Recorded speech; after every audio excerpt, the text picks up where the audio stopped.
Just a day before his scheduled meeting with Ukrainian President Volodymyr Zelenskyy, U.S. President Donald Trump held an unexpected phone call with Russian President Vladimir Putin, which both sides reported claiming to have been very productive. Now, the two leaders have agreed to meet in Hungary within the next 2 weeks. Eun-jin reports.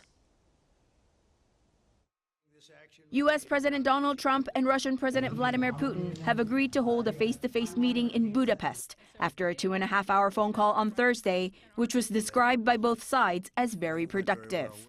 President Trump also said that he expects the meeting to be held within the coming 2 weeks.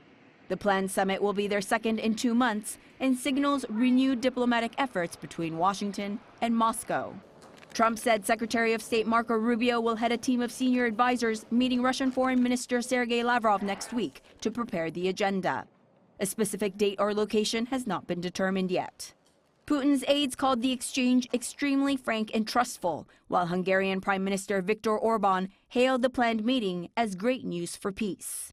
The Kremlin said that it would immediately start preparing.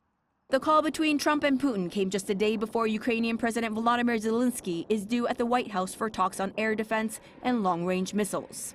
Zelenskyy is expected to discuss potential supplies of U.S. long-range Tomahawk missiles, which would be capable of reaching Moscow from Ukraine. Zelenskyy expressed on social media that he hoped for the momentum of the Middle East peace deal to help end the war in Ukraine. When asked earlier in the week, Trump mentioned considering giving Ukraine Tomahawks. But after Putin saying that supplying the Tomahawks to Ukraine would endanger peace efforts, Trump has changed his answer, telling reporters that the U.S. could not deplete its own stock of the guided missiles. Eun-jin, Arirang News.